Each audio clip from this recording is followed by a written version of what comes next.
सोती नमन प्रिय विद्यार्थियों, आप स्वस्थ रहें, हमेशा उन्नति करें। इसी मंगल कामना के साथ आज हम पुनः आपके सामने कारक प्रकरण के साथ उपस्थित हैं। पिछली वीडियो में हमने आपको कर्म कारक द्वितीय विभक्ति तक बता दिया है। आज हम उससे आगे करण कारक के संदर्भ में बात करेंगे। करण कारक तृतीया विभक्ति क्रमशः समझते हैं सूत्रों सहित। यह हमारा कारण कारक। कारण का अर्थ होता है कर्ता अपनी क्रिया को पूर्ण करने के लिए जिस साधन का प्रयोग करता है, जिस साधन से क्रिया संपन्न की जाती है, जिस साधन को क्रिया करने के लिए उपयोग में लाता है, उसे हम कहते हैं करण। इसका चिन्ह होता है से के द्वारा। से के द्वारा करण कारक का चिन्ह है। इसका सूत्र है साधक तमम करणम। साधक तमम करणम। साधक तमम करणम, ये करण कारक का सूत्र है। साधक तमम करणम अर्थात क्रिया करने के लिए कर्ता जिस साधन का प्रयोग करता है उसे करण कहते हैं। और कर्तृ कणयोस् तृतीया, कर्तृ कणयोस् तृतीया से करण कारक में तृतीया विभक्ति होती है। विभक्ति कौन सी होती है? हमारी तृतीया। करण कारक में हमारी तृतीया विभक्ति होती है। साधक तमम करणम का अर्थ है कि क्रिया पूर्ण करने के लिए प्रयोग में लाए गए साधन को करण कहते हैं। कर्तृ कणयोस् तृतीया सूत्र से करण कारक में तृतीया विभक्ति होती है। अब हम इसका एक उदाहरण देखते हैं। मोहनः कलमेन लिखते। मोहनः कलमेन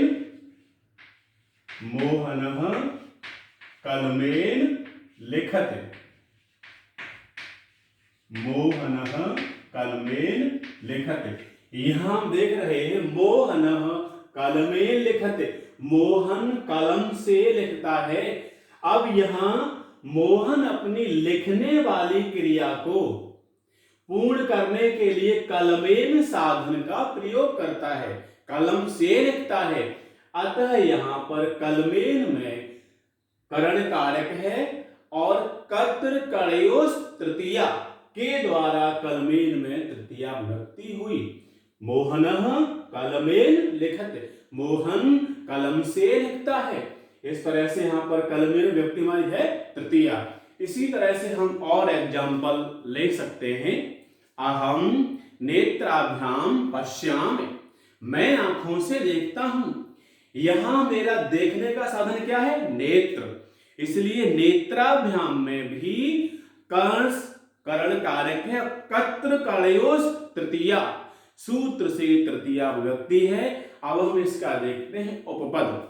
इस तरह से एक बार पुनः ध्यान दें हम कि कर्ता अपनी क्रिया को करने के लिए जिस साधन का प्रयोग करता है उसे करण कहते हैं और उसमें करण कारक में तृतीया विभक्ति होती है। अब हम इसका देखते हैं उपपद कि उपपद विभक्ति किस तरह से होती है। इसमें उपपद विभक्ति क्या, इसमें क्या आधार है? उपपद विभक्ति हम कैसे बताएंगे? किन विशेष अव्यय शब्दों के द्वारा और क्रियापदों के द्वारा तृतीया विभक्तियां होगी, उसको देखते हैं। तो यहां पर इसका उपपद में होता है सह साकम सार्धम समम। सह साकम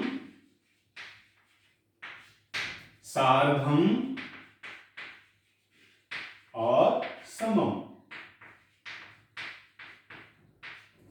सह साकम सार्धम समम, ये हमारे क्या है? ये उपपद अर्थात ये अव्यय शब्द हैं। जहां यह अव्यय शब्द आएंगे वहां भी उपपद विभक्ति के द्वारा तृतीया विभक्ति का ही प्रयोग किया जाएगा। जैसे हम एग्जाम्पल लेते हैं कि लक्ष्मण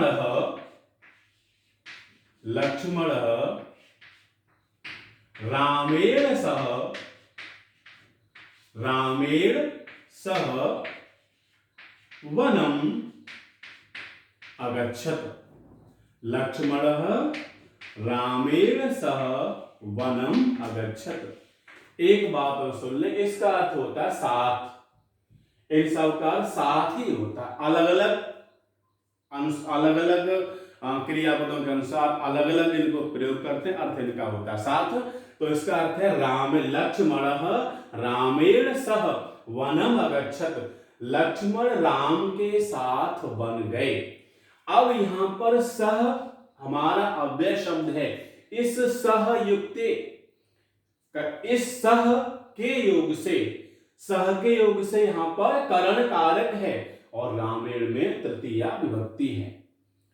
सह अव्यय शब्द है। सह अव्यय शब्द उपपद विभक्ति में आएगा, जिसके अनुसार यहां पर तृतीया विभक्ति हुई। तो इस तरह से यहां पर तृतीया विभक्ति का योग बनेगा। और भी हम देख सकते हैं, जैसे सीता गीतया साकं पठते। सीता गीतया साकं पठते। सीता गीता के साथ पढ़ती है। तो वहां पर भी सीता गीतया में तृतीया विभक्ति हुई।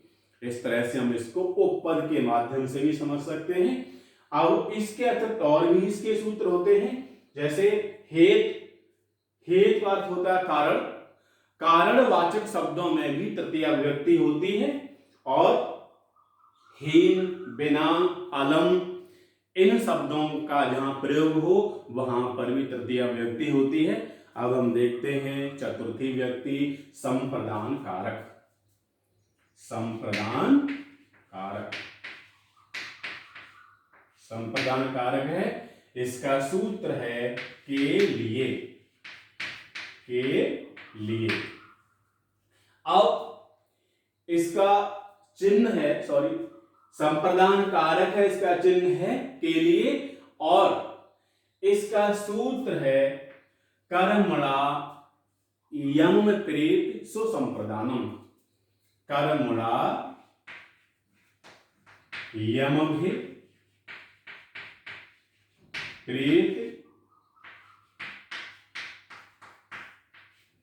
सुसंप्रदानम।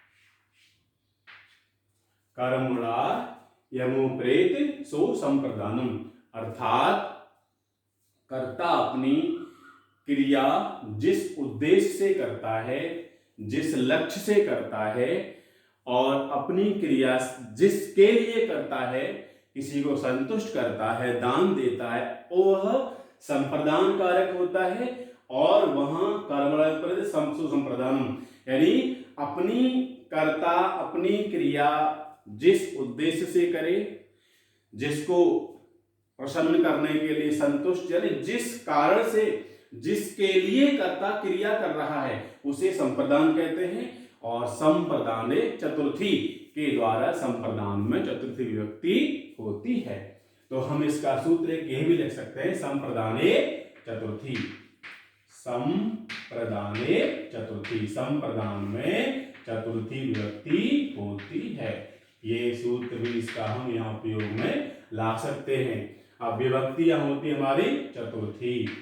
संप्रदाने चतुर्थी के द्वारा संप्रदान में चतुर्थी विभक्ति होती है। और संप्रदान क्या होता है? जिसको कुछ दिया जाता है, जिसको कुछ दिया जाता है, अर्थात जिसके लिए क्रिया की जाए, जिसको कुछ दिया जाए, जिसके लिए क्रिया किया जाए, जिसके लिए क्रिया की जाती है, उसे हम जिस उद्देश्य से क्रिया की जाती है उसे हम संप्रदान कहते हैं। और संप्रदान में चतुर्थी विभक्ति होती है। जैसे हम एक एग्जाम्पल यहां पर देखते हैं, रामः श्यामाय पुस्तकम् आनयते।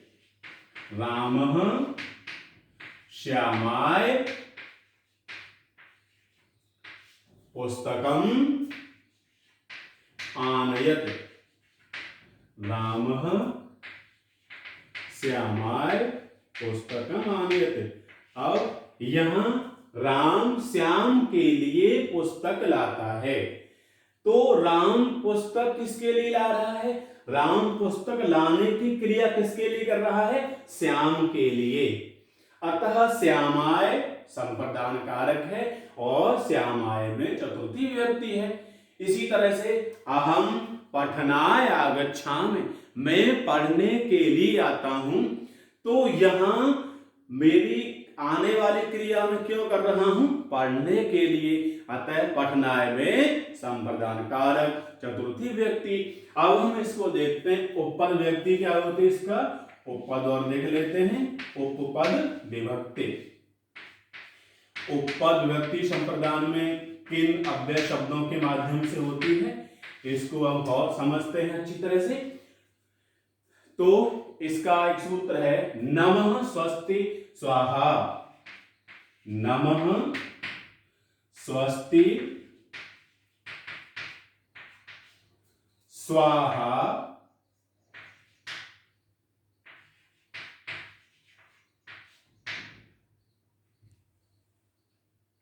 अलम स्वाहा स्वधा,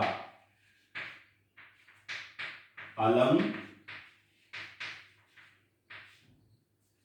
नमः स्वस्ति स्वाहा स्वधा अलम। और रुच्यार्थानुम प्रियमाण सूत्र होता है, रुच्यार्थानुम प्रियमाण यानी रुचकर वस्तुओं के लिए।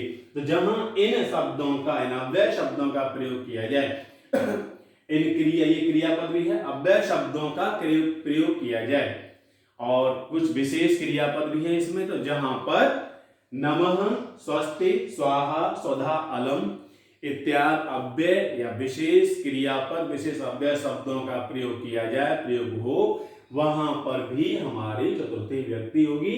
जैसे हम एग्जाम्पल देखते हैं, गुरुवे नमः, गुरुवे नमः,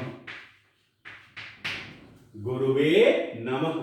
यहां नमः अर्थात गुरुजी को नमस्कार है, गुरुजी को साष्टांग प्रणाम है, तो गुरुवे नमः। यहां नमः के योग से गुरुवे में चतुर्थी व्यक्ति है, नमः स्वस्ति स्वाहा स्वधा। इसी तरह से एग्जाम्पल देख सकते हैं, प्रजाभ्य स्वस्ति, मनुष्यों का कल्याण हो, प्रजा का कल्याण हो, अग्नये स्वाहा। इस तरह से हम इसमें देख सकते हैं कि यहां पर भी चतुर्थी व्यक्ति हमारी होगी। इसी तरह हम देखते हैं रामः रावणाय अलम, राम रावण के लिए पर्याप्त है, तो वहां अलम शब्द का प्रयोग हुआ, इसीलिए रावणाय में चतुर्थी व्यक्ति हुई। तो जहां यह शब्द आएंगे उपपद विभक्ति वहां होगी। इस तरह के अव्यय शब्द क्रियापद शब्द जहां आए वहां हमारी उपपद व्यक्ति के अनुसार चतुर्थी व्यक्ति भी होगी। इसी तरह से बालकः मोदकम रोचते, बालकः मोदकम रोचते, बालक को लड्डू अच्छे लगते हैं, तो रोचते रुच्यार्थान प्रियमाणः सूत्र के माध्यम से रोचते शब्द आने पर बालकाय में भी चतुर्थी व्यक्ति है। इस तरह से हमने संप्रदान कारक चतुर्थी व्यक्ति को समझा। अब हम इससे आगे आपको अगले वीडियो में बताएंगे। आप सभी को धन्यवाद, स्तुति नमन।